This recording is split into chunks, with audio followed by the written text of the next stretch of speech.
يا أيها الذين آمنوا صلوا عليه وسلموا تسليما اللهم صل على سيدنا ومولانا محمد معدن الجود والكرم وآله وصحبه وبارك وسلم۔ حمد و صلاۃ کے بعد عالی مرتبہ سامعین ناظرین، بالخصوص حضرت صاحب زادہ والا شان زیدہ مجدہ علمہ عملہ عمرہ و شرفہ عالی مرتبہ مہمانان گرامی، آج کی منعقدہ میلاد النبی صلی اللہ علیہ وآلہ وسلم کے حوالے سے یہ نورانی تقریب جس میں مجھے اور آپ کو حاضر ہونے کا شرف نصیب ہوا، اللہ اس کی برکتیں ہم سب کی زندگیوں میں اتار دیں۔ میرے سے قبل نے آپ سے مخاطبت فرمائی اور میں بھی تھوڑے وقت کے لیے آپ سے ہم کلام ہونے والا ہوں۔ حضور کا ذکر ہمارے لیے قلبی روحانی تسکین کا سامان ہے، اور ویسے تو پورا سال حضور کے ذکر کا چراغاں رہتا ہے، لیکن جو ہی حضور کے میلاد کا موسم آتا ہے تو دلوں کی کھیتیاں سرسبز ہو جاتی ہیں، ایک عجیب کیفیت اور ایک عجیب رنگ اور آہنگ پیدا ہوتا ہے۔ اللہ حضور علیہ السلام کے ذکر کی برکت سے ہمارے سینے روشن فرمائے، حضور کے ذکر کی تاثیرات عطا کرے، باطن اجلے کر دے، اور ہم سب کو میلاد رسول صلی اللہ علیہ وآلہ وسلم کے صدقے سے توفیق عمل عطا فرمائے۔ میں سب سے پہلے آپ کو ایک مجلس میں لیے چلتا ہوں جس کو منعقد ہونے کے لیے مسجد نبوی کا صحن میسر آیا۔ آج تو ہم مجلس برپا کرنے کے بعد عرض گزار ہوتے ہیں، سنا ہے آپ ہر عاشق کے گھر تشریف لاتے ہیں، ہمارے گھر بھی ہو جائے چراغاں یا رسول۔ لیکن اس محفل نور میں حضور علیہ السلام تشریف فرما ہوئے، عملاً چراغاں ہوا، مجلس برپا تھی، حضور حجرہ انور میں تھے، وہاں سے اٹھے اور خرامہ خرامہ اس مجلس میں تشریف فرما ہو گئے۔ صحابہ مجلس برپا کیے ہوئے تھے تو فرمایا ما اجلسکم، صحابہ تمہیں کس چیز نے بٹھایا ہے، جلسہ کاہے کا ہے، کیوں بیٹھے ہوئے ہو؟ جس طرح کوئی آپ سے پوچھے کہ یہ مصروف ترین وقت ہوتا ہے عصر سے مغرب تک کا وقت، اور آپ اس ہجوم کے ساتھ یہاں تشریف فرما ہیں تو کیوں بیٹھے ہو؟ تو آپ کا برجستہ جواب ہوگا کیا آقا کریم کا ذکر سننے کے لیے بیٹھے؟ تو بات ختم ہو جائے گی۔ تو حضور علیہ السلام نے ارشاد فرمایا ما اجلسکم، یہ جلسہ کاہے کا ہے، کیوں بیٹھے ہو؟ تو جو انہوں نے جواب دیا وہ سنیے۔ انہوں نے کہا جلسنا نذکر اللہ ونحمدہ علی ما ہدانا لدینہ ومن علینا بکا۔ حضور ہمارے بیٹھنے کا مقصود یہ ہے کہ ہم اللہ کی حمد بول رہے ہیں، اس کا شکرانہ ادا کر رہے ہیں اس بات پر کہ اس نے ہمیں ہدایت دین دی اور آپ کی صورت میں ہمارے اوپر انعام فرمایا۔ فضل رب العلا، اور کیا چاہیے، مل گئے مصطفیٰ، اور کیا چاہیے۔ ہم اس پر شکرانہ ادا کر رہے ہیں کہ حضور آپ ہمیں نصیب ہوئے۔ اب آقا کریم نے فرمایا کہ کیا تم اس بات پہ حلف دے سکتے ہو، قسم اٹھا سکتے ہو کہ اسی کام کے لیے بیٹھے ہو، کوئی اور مقصود نہیں ہے؟ تو انہوں نے کہا جی ہم حلف دیتے ہیں۔ باقاعدہ حضور نے ان سے حلف لیا اور انہوں نے باقاعدہ حلف دیا۔ اب ان کے چہروں پر استجاب کی سی کیفیت تھی کہ حضور نے ہم سے حلف کیوں لیا ہے، جبکہ عمومی طور پہ ایسی چیزوں پہ حلف نہیں لیا جاتا۔ تو خیر انہوں نے حلف دیا، بطیب خاطر دیا، لیکن ایک سوال تھا اور وہ پیدا ہوا۔ تو آقا کریم نے ان کے چہروں پہ پھیلی ہوئی حیرت کو دیکھا تو فرمایا میں تم سے ابھی ابھی جو حلف لیا ہے یہ کسی تہمت کی بنیاد پر نہیں لیا، تمہارے قول کی صداقت پر مجھے کوئی شک نہیں گزرا تھا کہ میں نے حلف سے تصدیق چاہی ہو، بلکہ ماجرا کچھ اور تھا۔ اور وہ یہ کہ تم یہاں مجلس برپا کیے ہوئے بیٹھے تھے، میں حجرے میں تھا، اتانی جبریل علیہ السلام، میرے پاس جبریل امین حاضر خدمت ہوئے، فاخبرنی ان اللہ یباہی بکم الملائکہ، اور انہوں نے مجھے آ کے بتایا محبوب آپ یہاں تشریف فرما ہیں، ذرا باہر تو نکل کے دیکھیے، آپ کے صحابہ کے اس عمل پر اللہ فرشتوں میں ناز فرما رہا ہے۔ وہ عمل کون سا تھا جس عمل پر رب ہو کے ناز فرما رہا ہے؟ وہ صحابہ مل بیٹھ کر حضور کی صورت میں اللہ کے انعام کا شکریہ ادا کر رہے ہیں۔ اللہ اکبر۔ اللہ کی رحمت سے کوئی بعید نہیں کہ آج کی مجلس بھی قبول فرما لی جائے، اور اللہ فرشتوں سے فرمائے دیکھو 15 صدیاں بیت گئی، یہ آج بھی بیٹھ کے اس نعمت کا شکرانہ ادا کر رہے ہیں۔ باقی جہاں تک حضور علیہ السلام کی صورت میں انعام خداوندی کے پانے پر شکریہ کا حق ہے تو وہ ہم ادا نہیں کر سکتے۔ یہ ایک شام کی محفل میلاد کیا ساری زندگی بھی گزار دیں حضور کے نام پر، پھر بھی حق کے شکر ادا نہ ہو پائے۔ ہمارے بدن پہ اتنے بال نہیں ہیں جتنے رسول اللہ کے احسانات ہیں۔ ہمارا ایک ایک عضو اور ایک ایک بال قرض رسالت میں جکڑا ہوا ہے، ساری زندگی ان کے نام کے قصیدے پڑھے، حق کے شکر پھر بھی ادا نہ۔ میں کہتا ہوں خدا شناسی تو بڑی دور کی بات ہے، ہم خود شناس بھی نہ ہوتے اگر حضور تشریف نہ لاتے، ہمیں یہ بھی نہ پتہ چلتا کہ ہم کون ہیں۔ اور مجھے یہ بتاؤ، جس سے خود بھی نہ پتہ ہو کہ میں کون ہوں، اس کے پلے ہوتا کیا ہے؟ اقبال نے کہا تھا اپنے من میں ڈوب کر پاجا سراغ زندگی، تو میرا نہیں بنتا نہ بن، اپنا تو بن، اور جو اپنا بھی نہ ہو، جس سے یہ بھی نہ پتہ ہو کہ میں کون ہوں۔ تبھی تو انسان اشرف المخلوقات ہونے کے باوجود اپنے سے اتنا بے خبر ہے کہ پتھر کی مورتیوں کے آگے اپنی پیشانی کا تقدس پامال کر رہا ہے، مٹی کے مادھوؤں کے آگے سجدہ ریز ہے، لکڑی کے اوثان اس کے معبود بنے بیٹھے ہیں، اجرام فلکیہ کو، چلتے پانیوں کو، بہتے دریاؤں کو، اور ہواؤں کو اور جلتی آگ کو اس نے اپنا معبود مانا، درختوں کو، مظاہر فطرت کو اس نے اپنا خدا مانا۔ انسان کی تاریخ تو اتنی شرمناک ہے، یہ مچھلی پکڑنے کے لیے کانٹے کے ساتھ جو کیچوا لگایا جاتا ہے، کسی زمانے میں یہ بھی انسان کا معبود رہا۔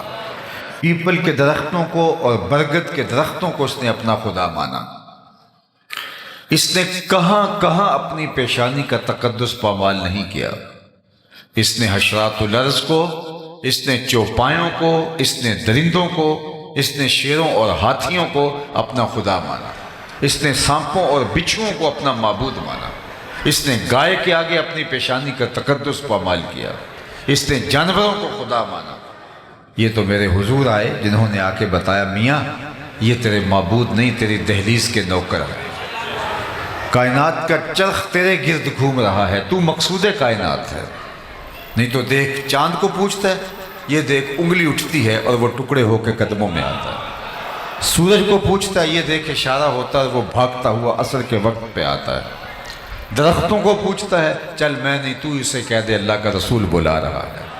درخت دوڑتے ہوئے آتے ہیں اور قدموں میں سلامیاں پیش کرتے ہیں، پتھر بول کے رسالت کی گواہی دیتے ہیں۔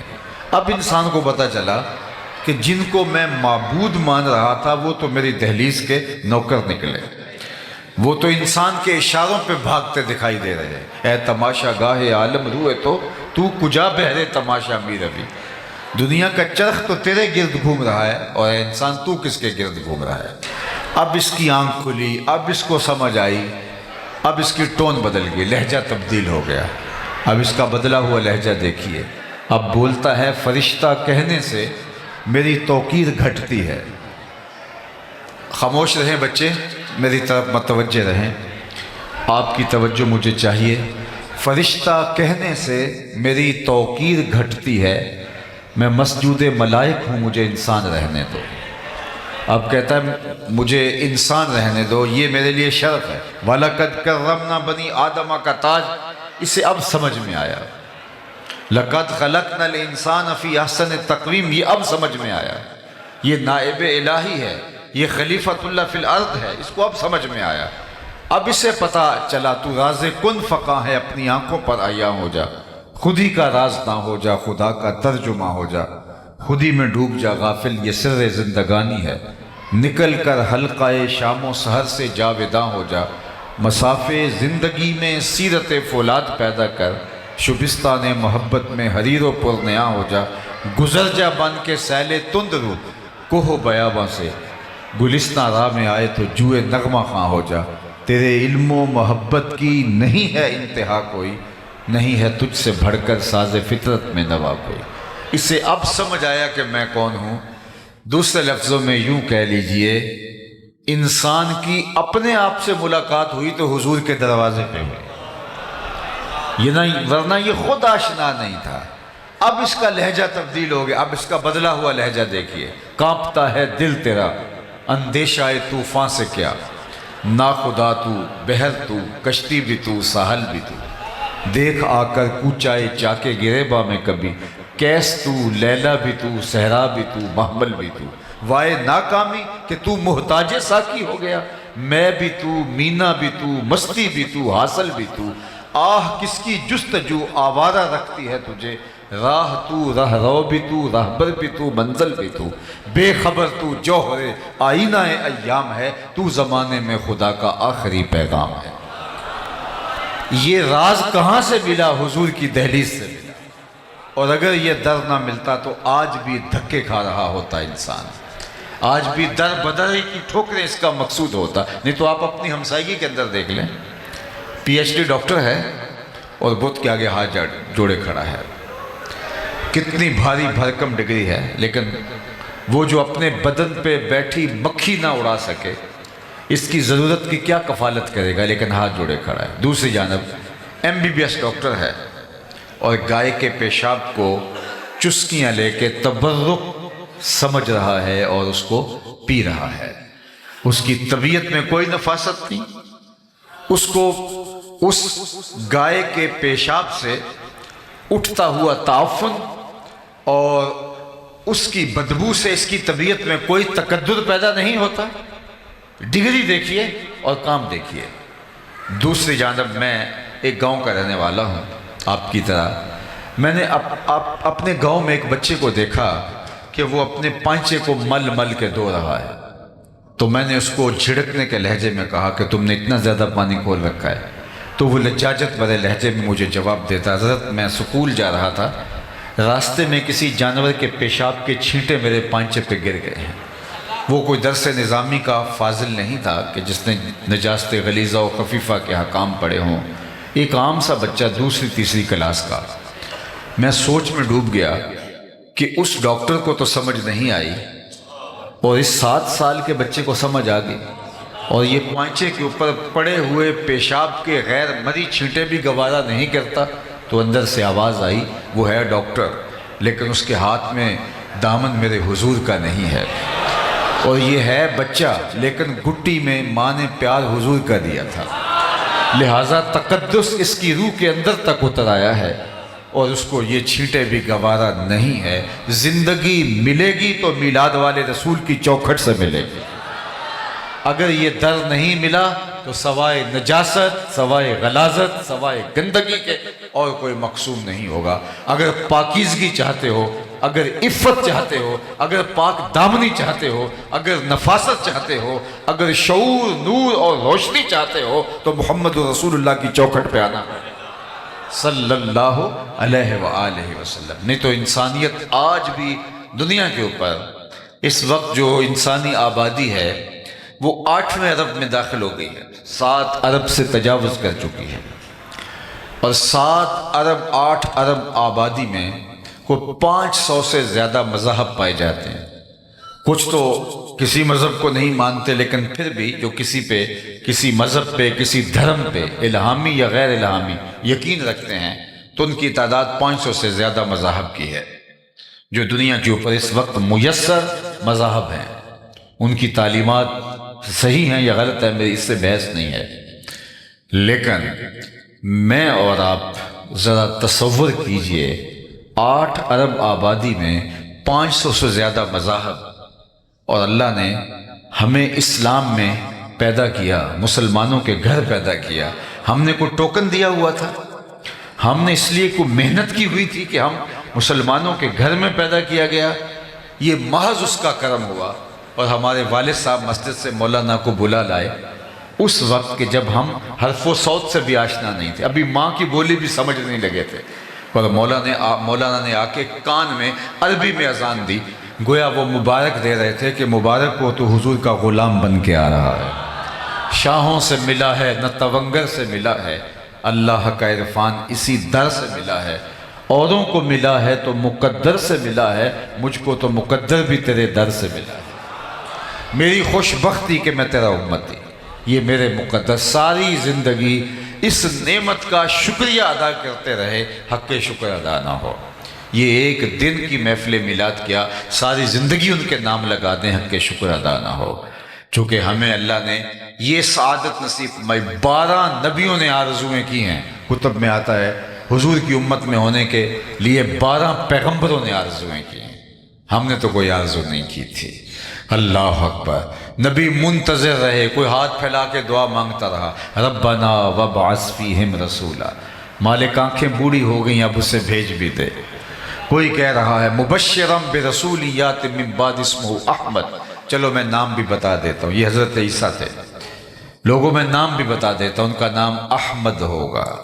ایک حواری کھڑا ہوا، حضرت جس کے قصیدے آپ بھی پڑھ رہے ہیں، کیا آپ سے بھی افضل ہوگا؟ ہر مرید سوچتا ہے میرے پیر کا جوڑ نہیں ہے، ہر شاگرد کہتا ہے میرا استاد تو پھر میرا استاد ہے، کارکن کہتا ہے میرے لیڈر کا مقابلہ ہے ہی نہیں، امتی بھی سوچتا ہے میرا نبی تو پھر میرا نبی ہے۔ لیکن جب نبی خود قصیدے کسی کی پڑھ رہا ہو تو حیرت تو ہوگی۔ تو حواری نے کہا حضرت جس کے قصیدے آپ بھی پڑھ رہے ہیں کیا آپ سے بھی افضل ہوگا؟ تو سنو حضرت عیسیٰ نے کیا جواب دیا۔ انجیل برنباس کے اندر آج بھی یہ لفظ موجود ہیں، جبکہ یہ محرف کتاب ہے، تحریف راپ آ گئی ہے، انہوں نے بہت ساری اس کتاب سے چیزیں نکال پھینکی ہیں، لیکن اس کے باوجود اس تحریف شدہ کتاب میں انجیل برنباس کے نسخے میں یہ لفظ آج بھی موجود ہیں۔ جب حواری نے کہا حضرت جس کے قصیدے آپ بھی پڑھ رہے ہیں کیا وہ آپ سے بھی افضل ہوگا؟ حیرت میں ڈوب کر جب سوال کیا، حضرت عیسیٰ کیا جواب دیتے ہیں؟ تمہارے سینے ٹھنڈے ہو جائیں گے، تمہاری آنکھوں کو ٹھنڈک محسوس ہوگی، تمہاری روح سرشار ہو جائے گی۔ حضرت عیسیٰ نے کہا افضل ہونے کی بات پوچھتے ہو، وہ تو اتنی عظمتوں کا حامل ہے، اگر اس کے نالین کے تسمے کھولنے کی سعادت ابن مریم کو مل جائے تو یہ بھی مقدر کی بات ہے، یہ بھی وقت کی بات ہے، وہ تو اتنی شانوں کا مالک ہے، اور وہ میرے اور آپ کے آقا و مولا ہے۔ کسی نے کہا بری نازم کہ ہستم امت تو، میں اس بات پہ ناز کرتا ہوں کہ حضور میں آپ کا امتی ہوں، بری نازم کہ ہستم امت تو، گناہ گارم و لیکن خوش نصیبم، گناہ گارم و لیکن خوش نصیبم، میں گناہ گار ضرور ہوں لیکن اللہ نے میرے مقدر ایسے رکھے کہ مجھے آپ کا غلام بنایا، تو یہ میرے اور آپ کے بخت۔ تو صاحب ایک تو مجھے حیرت ہوتی ہے کہ جب آج امت اس بات پہ لڑ رہی ہے کہ حضور کے ذکر کی مجلس کو برپا کرنا ہے یا نہیں کرنا، ابھی بھی یہ لڑائی ہوگی۔ میں پوچھتا ہوں کبھی ایسا ہوا ہے کہ پھولوں کا تذکرہ ہو رہا ہو اور بلبل کہے کہاں لکھا ہوا ہے؟ بات شمع کی ہو رہی ہے اور پروانہ دلیلیں ڈھونڈ رہا، اور یہ بھی نہیں کبھی ہوا کہ بات محبوب کی ہو رہی ہے اور محب کہے کہاں لکھا ہے۔ محب کے لیے اس سے بڑا کوئی سرمایہ نہیں کوئی اس کے محبوب کا ذکر چھیڑ دے، اس سے بہتر کوئی اس کے لیے خوشی کا سامان نہیں ہے۔ مطرب سے کہو کہ چھیڑے ذرا اس جان تمنا کا قصہ، فرقت کے بھیانک لمحوں میں کچھ دل کو سہارا ہو جائے۔ یہ تو ٹھنڈک ہے دل کی۔ شیخ مہدی الفاسی مطالع المسرات شرح دلائل الخیرات میں لکھتے ہیں حضور کا ذکر سن کر جس شخص کے کلیجے میں ٹھنڈ نہیں پڑتی اس کے سینے میں دھڑکنے والا دل کسی مومن کا دل ہی نہیں۔ یہ ہو ہی نہیں سکتا کہ قرار نہ پہنچے، تسکین نہ پہنچے۔ ہم نے تو اس محبت کو، اس پیار کو، حضور کی اس الفت کو عمل کے لیے مہمیز بنانا ہے۔ ہم نے تو اپنی زندگی حضور کے نام کرنی ہے۔ یہ 2 پہر کا 4 پہر کا میلاد اور یہ ذکر کی مجلسیں اور پورے مہینے میں 1 دن کا محفل میلاد، یہ کیا ہوا؟ ہم نے تو پوری زندگی ان کے نام لگانی ہے۔ ہم تو جئیں گے تو حضور کے لیے، ہم تو مریں گے تو حضور کے لیے۔ ہم نے ان کے بتائے ہوئے طریقے کے مطابق زندگی گزارنی ہے۔ آقا کریم علیہ السلام نے ہمیں یہ درس دیا۔ اللہ کے محبوب علیہ السلام نے ایک دن وضو فرمایا اور صحابہ وضو کا پانی زمین پر نہیں گرنے دیتے، وہ پانی کسی کے ہاتھوں پہ ہوتا ہے اور وہ اپنے چہروں پہ مل لیتے ہیں، اور جس کو وہ پانی میسر نہیں آتا وہ کسی کے گیلے ہاتھوں سے ہاتھ رگڑ کے اپنے چہرے پہ مل لیتے ہیں۔ آقا کریم نے جب محبت کے اس مظہر کو دیکھا تو ارشاد کیا، ما یحملکم علی ھذا، صحابہ تمہیں اس بات پر کس نے ابھارا ہے کہ تم میرے وضو کے پانی کو زمین پر نہیں گرنے دے رہے؟ حضور نے یہ حکم نہیں دیا تھا ان کو، یہ ان کی اپنی محبت کا تقاضا تھا۔ ہر چیز کے لیے حکم کا انتظار نہیں ہوتا، محبت یار منانے کے ڈھب خود سیکھ لیتی ہے۔ محبوب کو کیسے راضی کرنا ہے، محبوب کے ساتھ محبت کا اظہار کیا ہے، اس کا سلیقہ اور اس کا کرینہ کیا ہوگا، محبت خود راہیں تلاش کرتی ہے۔ پانی ہڑا نو لوڑ کی راہ براں دی، پہنچے آپ دریا سرکار یارا۔ وہ تھوڑا سا پانی ہو تو اس کے لیے راستے بنائے جاتے ہیں کہیں جذب نہ ہو جائے، لیکن جب طوفان کی شکل میں، سیلاب کی شکل میں پانی آئے تو پھر اس کے لیے راستے نہیں بنائے جاتے، وہ اپنی راہیں خود تلاش کرتا ہے اور آگے بڑھتا چلا جاتا ہے۔ جب عشق آتا ہے، محبت آتی ہے تو پھر یار منانے کے ڈھب بھی آ جاتے ہیں۔ تو حضور نے فرمایا، ما یحملکم علی ھذا، میں نے تو یہ حکم نہیں دیا۔ ایک دن حضور علیہ السلام نے پچنے لگوائے اور ایک لگن میں خون جمع کر لیا گیا، تو آقا کریم نے ایک صحابی کو دیا کہ اس کو لے جاؤ اور جا کے کسی ایسی جگہ اس کو بہا دو، ٹھکانے لگا دو جہاں کسی کے قدم نہ پہنچے۔ وہ گئے، ایک پتھر کی اوٹ میں بیٹھ کے خود نوش جاں کر لیا۔ جب واپس پلٹے تو آقا کریم نے فرمایا، ٹھکانے لگائے؟ جی حضور، ایسی جگہ پہ جہاں کسی کے قدم نہیں پہنچیں گے۔ حضور مسکرائے اور فرمایا، لعلک شربت، شاید تم نے پی لیا ہے۔ قال نعم، جی جی حضور، میں نے کہا ایسا مشروب کہاں ملے گا، حضور کا خون میرے خون میں شامل ہو جائے۔ حضور ناراض نہیں ہوئے کہ تم نے یہ کیا کیا، میں نے تو بہانے کا کہا، تم نے پی لیا، لیکن حضور نے جو لفظ کہے وہ سنیے، یا غلام قد حررت نفسک من النار، اے بیٹے تو نے اپنے آپ کو آتش دوزخ سے بچا لیا۔ تو حضور کے وضو کے پانی کو صحابہ زمین پر نہیں گرنے دیتے۔ تو آقا کریم نے فرمایا، ما یحملکم علی ھذا، تمہیں اس بات پر کس نے ابھارا ہے، میں نے تو حکم نہیں دیا۔ تو انہوں نے کہا، حب اللہ و رسولہ، اللہ اور اس کے رسول کی محبت نے۔ تو اللہ کے محبوب نے پھر ارشاد فرمایا، جو یہ چاہے اللہ اور اس کے رسول سے محبت کرے اور اللہ اور اس کا رسول اس سے محبت کرے، اس کو 3 کام کرنے چاہیے۔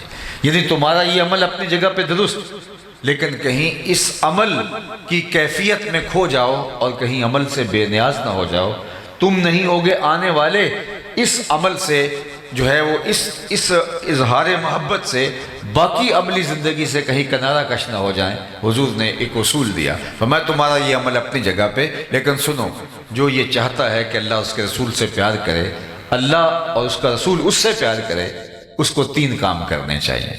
جب بھی بولے سچ بولے، جب اس کے پاس امانت رکھی جائے خیانت نہ کرے، اور جب کوئی اس کی ہمسائیگی میں آ بسے تو مجاورت کا، ہمسائیگی کا حق ادا کرے۔ یعنی تمہارا وہ عمل اپنی جگہ پہ کہ میرے وضو کے پانی کو تم زمین پر نہیں گرنے دیتے، لیکن محبت کہیں یہی نہ رک جائے اور میرا لایا ہوا نظام کہیں تمہاری نظروں سے اوجھل نہ ہو جائے، آنے والوں کی نظروں سے اوجھل نہ ہو جائے۔ تو فرمایا کہ جو چاہے کہ اللہ اس کے رسول سے محبت کرے اور اللہ اس کا رسول اس سے محبت فرمائے، تو اس کو یہ 3 کام کرنے چاہیے۔ سب سے پہلے سچ بولے، جب بھی بولے اس کی زبان سے جھوٹ نہیں نکلنا چاہیے۔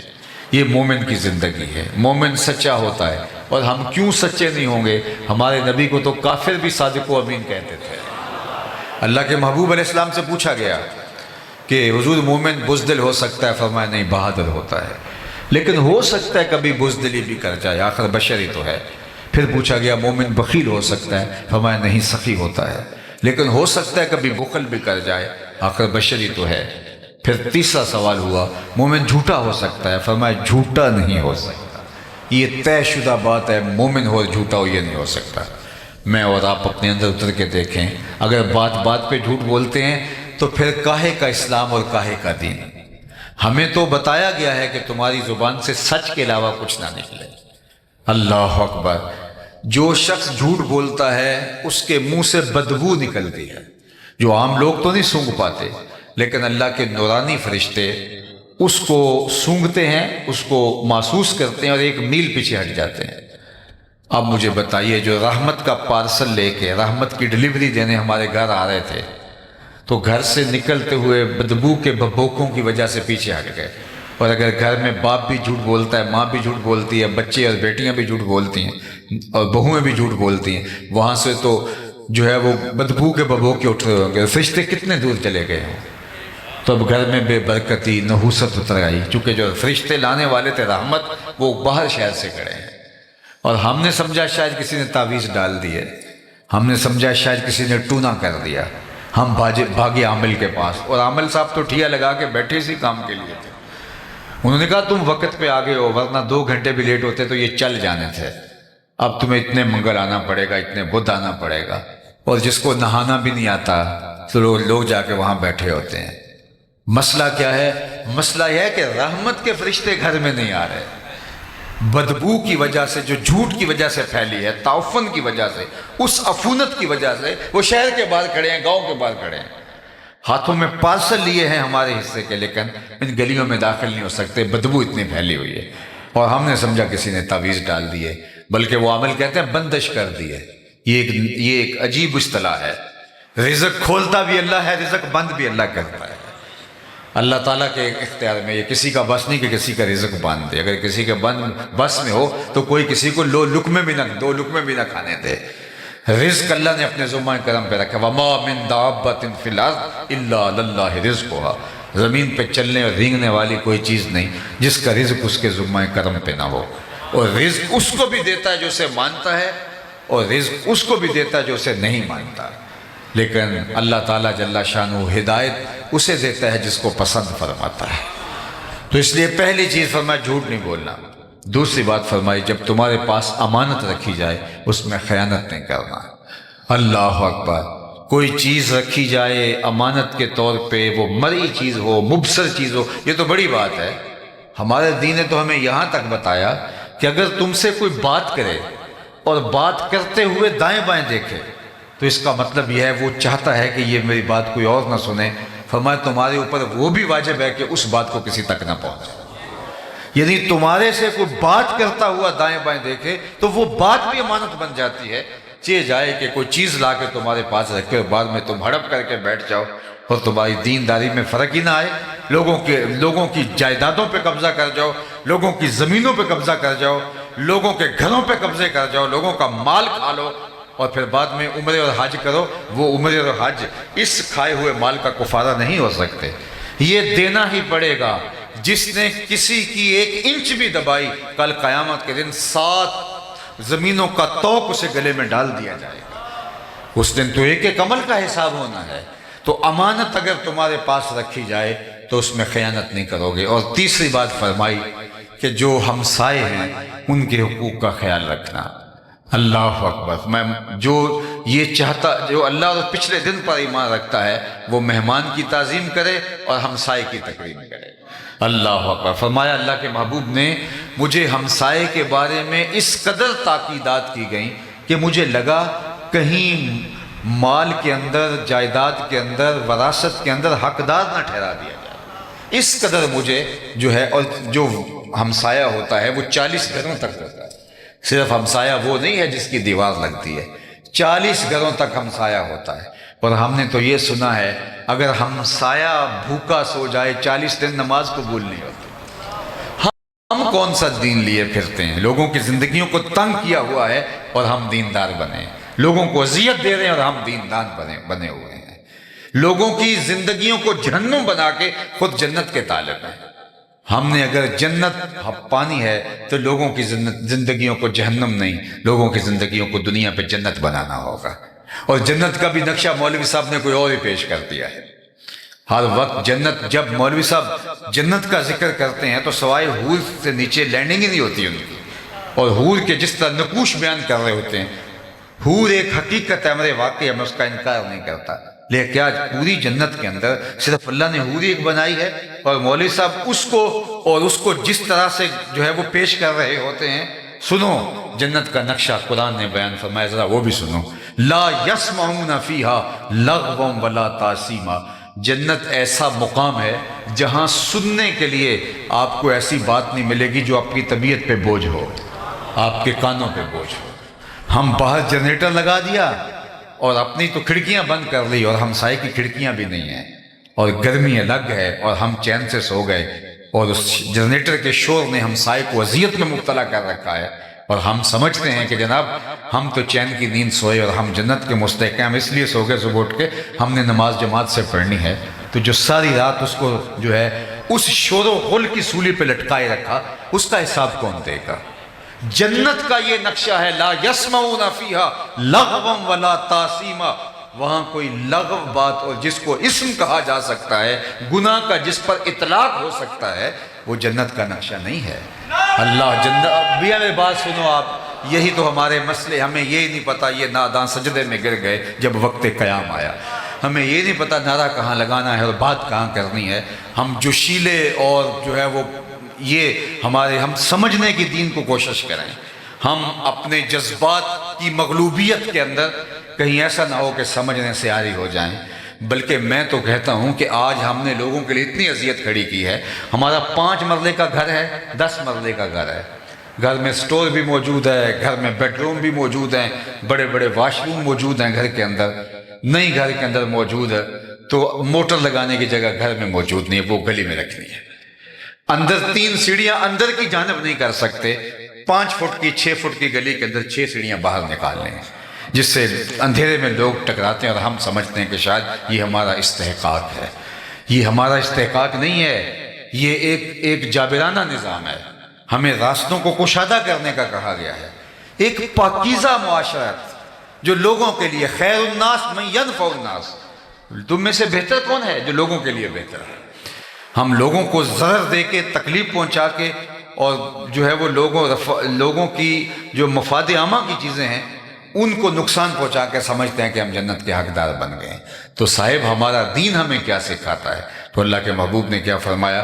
تمہارا یہ عمل کہ تم میرے وضو کے پانی کو زمین پر نہیں گرنے دیتے مبارک ہے، اس کی نفی نہیں کی، لیکن فرمایا یہ 3 باتیں بھی یاد رکھو، جب بھی بولنا سچ بولنا، کبھی جھوٹ نہ بولنا، تمہارے پاس جب امانت رکھی جائے تو کبھی خیانت نہ کرنا، تیسری بات فرمائی جو تمہاری ہمسائیگی میں آبسے، ہمسائیگی میں آبسے، فرمایا اس کی مجاورت کا خیال رکھنا۔ میں آپ کو اگر بتاؤں کہ شرک کے بعد سب سے بڑا گناہ کیا ہے جو اللہ کے محبوب نے بیان فرمایا، شرک کے بعد سب سے بڑا گناہ ہمسائے کی عورت کے ساتھ گناہ کرنا ہے، چونکہ ہمسایہ ماں جایا ہوتا ہے، تو یہ ایک پردہ ہوتا ہے اور اس کو ایک آسرا ہوتا ہے کہ یہ میرا ہمسایہ ہے۔ تو اللہ کے محبوب نے شرک کے بعد سب سے بڑا گناہ حلیلہ تو جارے ہی فرمایا کہ جو ہے وہ ہمسائے کی عورت کے ساتھ جو ہے وہ ایسا عمل کرنا جو نامحمود ہے۔ تو مجھے اور آپ کو دیکھنا ہوگا کہ ہم کہاں کھڑے ہیں، اپنی اولاد کو دین کی راہوں پہ ڈالنا ہوگا، اور یہ میلاد صرف جھنڈے اٹھانے کے لیے نہیں، نعرے لگانے کے لیے نہیں، یہ میلاد ہمارے اندر کو سنوارنے کے لیے۔ میں جھنڈوں کا منکر نہیں، میں خود بھی جھنڈیاں لگاتا ہوں، خود بھی چراغاں کرتا ہوں، لیکن میں اس بات کا قائل ہوں کہ جھنڈیاں صرف گلیوں میں نہ لگائی جائیں، دل کے ایک پرت پہ بھی نام محمد کی جھنڈی لگائی جائے۔ میں چراغاں کا قائل ہوں، لیکن میں کہتا ہوں چراغاں صرف گلیوں پہ ہی نہ کیے جائے، کوئی دیا، کوئی موم بتی لے کے دل کی اندھیر گلیوں میں بھی آیا جائے، یہاں بھی بہت ظلمتیں ہیں ان کو بھی مٹایا جائے۔ میں گلیوں کی صفائیوں کا قائل ہوں، میلاد آ گیا ہے، لیکن میں کہتا ہوں کوئی جھاڑو لے کے دل نگر میں بھی آؤ، یہاں بھی حسد کے کوڑے پڑے ہوئے ہیں، یہاں بھی بغض کے ڈھیر لگے ہوئے ہیں، یہاں روڑیاں ہیں جو ہے وہ نفرتوں کی، تو کوئی جھاڑو لے کے اندر بھی آؤ، دل کی گلیاں صاف کرو، چراغاں بھی کرو، جھنڈیاں بھی لگاؤ، پھر نظر جھکے گی تمہارا دل مدینہ بنا ہوا دکھائے۔ تو اللہ جل شانہ کی بارگاہ میں دعا ہے کہ اللہ حضور کے میلاد کی برکتیں ہماری روحوں میں اتار دے، کیونکہ وقت اثر سے لے کر نماز مغرب کا جو ہے وہ اتنا زیادہ نہیں ہوتا، تو میں انہی کلمات سے اپنی گفتگو کو سمیٹتا ہوں۔ کار ما آخر شدو آخر زما کار نشد، مشتے خاک ما غبار کوچہ یار نشد، و آخر دعوانا ان الحمدللہ۔ اللہم صلی علی سیدنا و مولانا محمد معدن الجود والکرم و آلہ و صحبہ و بارک وسلم۔ اللہ اٹھے ہوئے ہاتھ کبھی خالی موڑنا، پھیلی ہوئی جھولیاں رحمتوں سے بھر دے، وقت کی بہاریں نصیب فرما، مقدر کی خزائیں رخصت کر دے، جئیں تو تیرے لیے، مرے تو تیرے دین کے لیے، زندگی کی